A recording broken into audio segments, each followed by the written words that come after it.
সুপ্রিয় ভিউয়ার্স, আন্তর্জাতিক সংবাদে সবাইকে স্বাগত। প্রথমে জানিয়ে দেব ইসরায়েল ও ফিলিস্তিন যুদ্ধের হাতে পাওয়া সর্বশেষ আপডেট সংবাদ, এরপর বিস্তারিত।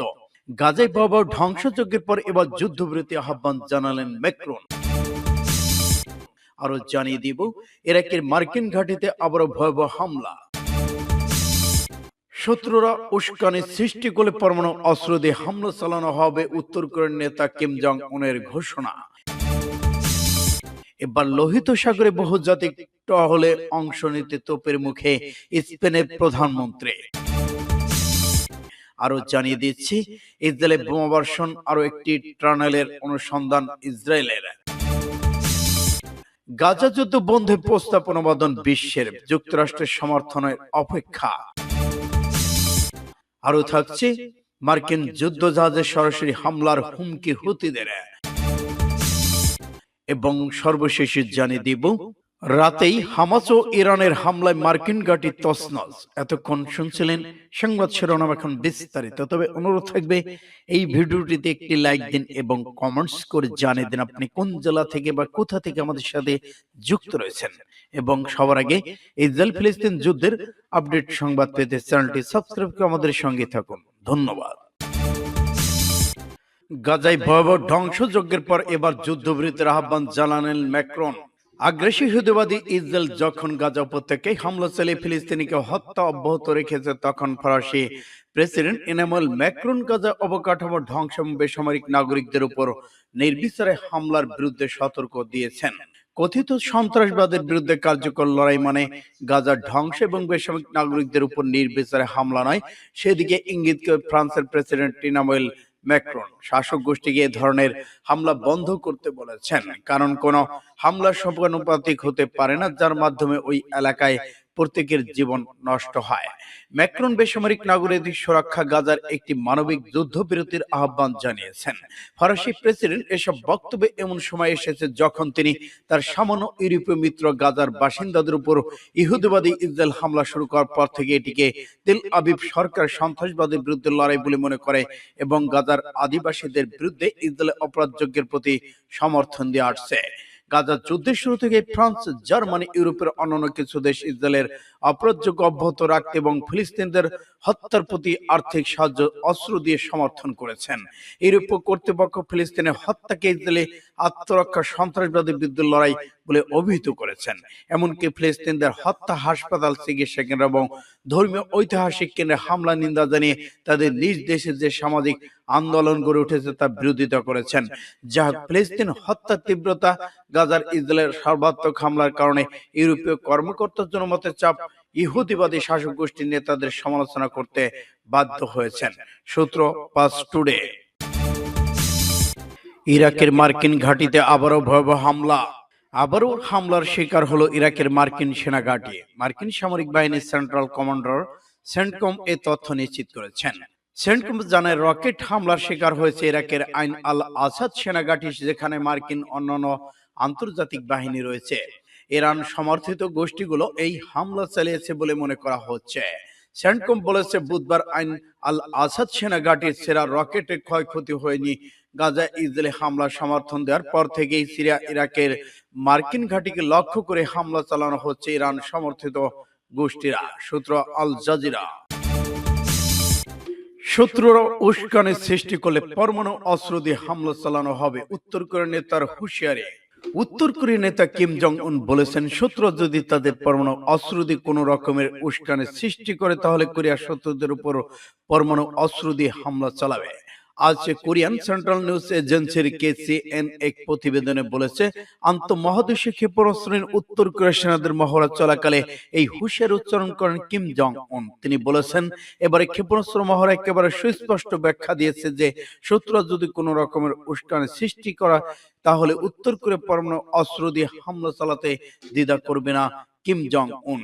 উত্তর কোরিয়া সাধারণত দক্ষিণ কোরিয়া এবং আমেরিকাকে শত্রু দেশ হিসেবে উল্লেখ করে থাকে, কিন্তু সেই দুই দেশের মধ্যে একমাত্র আমেরিকা পরমাণু অস্ত্রধারী দেশ। ফলে কিম জং উন শত্রু বলতে দৃশ্যত আমেরিকাকে বুঝিয়েছেন। মঙ্গলবার উত্তর কোরিয়া জানিয়েছেন যে তারা আগের দিন এই একটি আন্তঃমহাদেশীয় ব্যালিস্টিক ক্ষেপণাস্ত্র পরীক্ষা করেছেন। দেশের পরমাণু বাহিনীর শত্রুর বিরুদ্ধে যুদ্ধের জন্য কতটা প্রস্তুত যাচাই করার জন্য এই ক্ষেপণাস্ত্র পরীক্ষা করা হয়। এদিকে কিম জং উন এই ক্ষেপণাস্ত্র পরীক্ষার মধ্য দিয়ে উত্তর কোরিয়ার সেনাদের যুদ্ধ প্রস্তুত উচ্চ পর্যায়ের সক্ষমতা পরিষ্কার করেছেন। এর মধ্য দিয়ে তিনি দেশের সামরিক বাহিনীকে আরো শক্তিশালী অর্জন করতে পরামর্শ দিয়েছেন। এদিকে অন্য এক বিবৃতিতে কিম ইয়ং জং বলেছেন, আন্তঃমহাদেশীয় ব্যালিস্টিক ক্ষেপণাস্ত্র পরীক্ষার মধ্য দিয়ে উত্তর কোরিয়া তার আত্মরক্ষার অধিকার বার্তা দিয়েছে। সূত্র পাস টুডে SIBMAR। লোহিত সাগরে বহু জাতিকে টহল অংশ নিতে তোপের মুখে স্পেনের প্রধানমন্ত্রী। লোহিত সাগরে ইরান সমর্থিত হুতি বিদ্রোহীদের হামলা মোকাবেলায় বহুজাতিক টহলে অংশ নেওয়ার জেরে উত্তাপ ছড়িয়েছে স্পেনের রাজনীতিতে। বিরোধীদের তোপের মুখে পড়েছেন প্রধানমন্ত্রী পেদ্রো সানচেজ। মঙ্গলবার এক প্রতিবেদনে তুরস্কের গণমাধ্যম আনাদোলু এজেন্সি খবর জানায়। প্রতিবেদনে বলা হয়, পার্লামেন্টের অনুমোদন ছাড়া সেনাদের আন্তর্জাতিক মিশনে পাঠানোর সিদ্ধান্ত নিয়েছে সরকার। একে গণতান্ত্রিক প্রক্রিয়ায় নিয়ম বহির্ভূত আখ্যা দিয়েছেন বিরোধী নেতা। তবে প্রধানমন্ত্রীর দাবি, স্পেন একতরফাভাবে এই উদ্যোগ নেয়নি, বরং ন্যাটো ইউরোপীয় ইউনিয়নের সিদ্ধান্তের প্রেক্ষিতেই জানিয়েছে সম্মতি। সম্প্রতি লোহিত সাগরে একাধিক বাণিজ্যিক জাহাজে আগ্রাসন চালায় ইয়েমেনের হুতি বিদ্রোহীরা। এর জেরে সমুদ্র সীমার নিরাপত্তা জোরদার করতে যুক্তরাজ্য, Bahrain, France, Canada, Italy, Spain সহ 10 দেশকে নিয়ে বহুজাতিক টহলের উদ্যোগ নিয়েছে যুক্তরাষ্ট্র। এবার ইসরায়েলে বোমা বর্ষণ আর একটি টানেলের অনুসন্ধান করল ইসরায়েল। জাবলি শরণার্থী শিবিরে ইসরায়েলে বোমা হামলার পর হামাসের আরেকটি বড় টানেলের সন্ধান পাওয়ার দাবি করেছেন ইসরায়েল। বুধবার ভোরে এই হামলার ঘটনা ঘটে, খবর এপির। ইসরায়েলের সামরিক বিভাগ IDF জানায়, গাজা সিটি কেন্দ্র করে এই টানেল নেটওয়ার্ক অবস্থান। সংগঠনটির রাজনৈতিক শাখার প্রধান ইসমাইল হানিয়া, সামরিক কমান্ডার ইয়াহিয়া সিনওয়ার, মোহাম্মদ দেইপের কার্যালয় ছিল টানেল। অন্যদিকে হামাস পরিচালিত গাজার স্বাস্থ্য মন্ত্রণালয়ের একজন সিনিয়র কর্মকর্তা জানান, ইসরায়েলি হামলায় কমপক্ষে 46 জন নিহত এবং 100 জনের বেশি আহত হয়েছেন। তেল আবিব প্রকাশিত এক ভিডিওতে দেখা যায়, সিঁড়ি, একটি এলিভেটর, বিদ্যুৎ সংযোগ, নজরদারি ক্যামেরা আছে টানেলে। বিস্ফোরক প্রতিরোধক দরজাও দেখা যায়। সুড়ঙ্গটি রাত্তিসি ও আল সিপা হাসপাতালের আন্ডারগ্রাউন্ডের সঙ্গে সংযুক্ত বলে দাবি ইসরায়েলের, যদিও এর সপক্ষে কোনো প্রমাণ মেলেনি। গাজা স্থল অভিযান শুরু পর থেকে একের পর এক টানেল সন্ধান পাওয়ার দাবি করেছে তেল আবিব। সূত্র ইন্ডিয়া টুডে। এবার গাজা যুদ্ধ বন্ধের প্রস্তাব অনুমোদনে বিশ্ব যুক্তরাষ্ট্রের সমর্থনের অপেক্ষা। জাতিসংঘ নিরাপত্তা পরিষদে বৃহস্পতিবার আবারও ইসরায়েল হামাসের মধ্যে যুদ্ধ বন্ধে একটি প্রস্তাব পাশ করার চেষ্টা করবে। ওয়াশিংটন ভেটোর কারণে প্রস্তাব পাশের আগের প্রচেষ্টা ব্যর্থ হওয়ার পর জাতিসংঘ নিরাপত্তা পরিষদ বৃহস্পতিবার আবার একটি প্রস্তাব পাশ করার চেষ্টায় যুক্তরাষ্ট্র সমর্থনের অপেক্ষা রয়েছে। ম্যানহাটনের জাতিসংঘের সদর দপ্তর কূটনৈতিক টানাপোড়েনের কারণে গাজার অবনতিশীল পরিস্থিতি এবং ক্রমবর্ধমান মৃত্যুর সংখ্যা পটভূমিতে আনা যুদ্ধবিরতির প্রস্তাবের নিরাপত্তা পরিষদের ভোটাভুটি বুধবার স্থগিত হয়। এএপির হাতে আসা খসড়া সংস্কার অনুসারে সংযুক্ত আরব আমিরাতে এই সংঘাতের অবসানে একটি খসড়া প্রস্তাবের পৃষ্ঠপোষকতা করেছে নিরাপদ আপন সমাধানে পৌঁছানোর জন্য, যা ইতিমধ্যেই আরো নমনীয় করা হয়েছে। এতে নিরাপদ এবং নিরবিচ্ছিন্ন মানবিক সহায়তা পৌঁছানোর অনুভূতির জন্য কোন জরুরি যুদ্ধ স্থগিত করা বা যুদ্ধবন্ধের দিকে টেকসই পদক্ষেপের আহ্বান জানানো হয়েছে। এদিকে আরব আমিরাতের রাষ্ট্রদূত লানা জাকি নুসিবেতে বলেছেন, যুদ্ধবন্ধের সরাসরি কার্যকর প্রভাব পড়ে এমন একটি সিদ্ধান্তে পৌঁছানোর জন্য দেশগুলো কূটনৈতিক সর্বোচ্চ স্তরে কাজ করছেন। সূত্র আরব নিউজের। এবার মার্কিন যুদ্ধজাহাজের সরাসরি হামলা। এবার লোহিত সাগরে মার্কিন যুদ্ধজাহাজের সরাসরি হামলার হুমকি দিয়েছেন ইয়েমেনের হুতি বিদ্রোহীরা। তারা হুঁশিয়ার দিয়ে বলেছেন, যুক্তরাষ্ট্র যদি তাদের ব্যাপারে নাক গলায় তাহলে ইয়েমেন হামলা চালায়, তাহলে লোহিত সাগরে অবস্থানরত মার্কিন যুদ্ধজাহাজের সরাসরি হামলা চালাবো আমরা।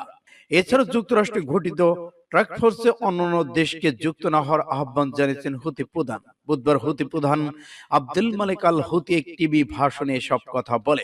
ফিলিস্তিন গাজা ইসরায়েলের বর্বর হামলার প্রতিবাদে লোহিত সাগরে ইসরায়েলের মালিকানাধীন ইসরায়েলগামী জাহাজে হামলা চালাচ্ছে হুতিরা। তাদের হামলার কারণে লোহিত সাগরে সামুদ্রিক পথ বড় ঝুঁকির মুখে পড়েছে। হুতিদের হামলা প্রতিহত এরই মধ্যে 10টি দেশ নিয়ে একটি ট্রাক ফোর্স গঠন করেছে যুক্তরাষ্ট্র। লোহিত সাগরে পণ্যবাহী জাহাজ যেন নির্বিঘ্নে চলাচল করতে পারে সেটি নিশ্চিত করে এই ট্রাক ফোর্স এটি গঠনে পরে হুতিদের পক্ষ থেকে নতুন কোনো হুমকি দেওয়া। এক সপ্তাহের যুদ্ধবিরতি প্রত্যাখ্যান হামাসের, মার্কিন ঘাঁটিতে ভয়াবহ হামলা ইরানের। ইসরায়েলের হামলায় নিহত ফিলিস্তিন টিভি সাংবাদিক আবু হাত্তাবের জন্য কাঁদছেন তার এক আত্মীয়। মিশরের নিরাপত্তা কর্মকর্তাদের বরাতে যুক্তরাষ্ট্রের প্রভাবশালী সংবাদ মাধ্যম অল স্ট্রিট জার্নাল জানিয়েছে কয়েকজন জিম্মি মুক্তি বদলে হামাসকে এক সপ্তাহের যুদ্ধবিরতির প্রস্তাব দিয়েছে ইসরায়েল। তবে এই প্রস্তাব প্রত্যাখ্যান করেছে সশস্ত্র গোষ্ঠী। তারা জানিয়েছে স্থায়ী যুদ্ধবিরতি ছাড়া কোনো জিম্মিকে মুক্তি দেওয়া হবে না। গতকাল বুধবার হামাস প্রধান ইসমাইল হানিয়া মিশরে যান। সেখানে মিশরের গোয়েন্দা কর্মকর্তাদের সঙ্গে যুদ্ধবিরতি, গাজা পর্যাপ্ত মানবিক সহায়তা পৌঁছানো নিয়ে আলোচনা করেন তিনি। হামাসের পলিট ব্যুরো সদস্য গাজী হামাসও গতকাল কাতার ভিত্তিক সংবাদ মাধ্যম আল জাজিরাকে জানান তারা এবার কোনো অস্থায়ী যুদ্ধবিরতি রাজি হবে না। তবে দাবি অস্থায়ী বিরতির মাধ্যমে জিম্মিদের ছাড়িয়ে নিয়ে ইসরায়েল বাহিনী গাজায় আবারও গণহত্যা চালানো শুরু করবে। তিনি বলেছেন, আমাদের লক্ষ্য স্পষ্ট, আমরা আগ্রাসন বন্ধ চাই। এখন যা হচ্ছে তা বড় বিপর্যয়। তিনি আরো বলেছেন, কিছু মানুষ অস্থায়ী যুদ্ধবিরতি, অস্থায়ী কয়েকদিন বা কয়েক সপ্তাহের জন্য লড়াই বন্ধের কথা ভাবছে। এটি কখনো মেনে নেওয়া যায় না। স্থায়ী যুদ্ধবিরতি চায় হামাস। সূত্র আরব নিউজের।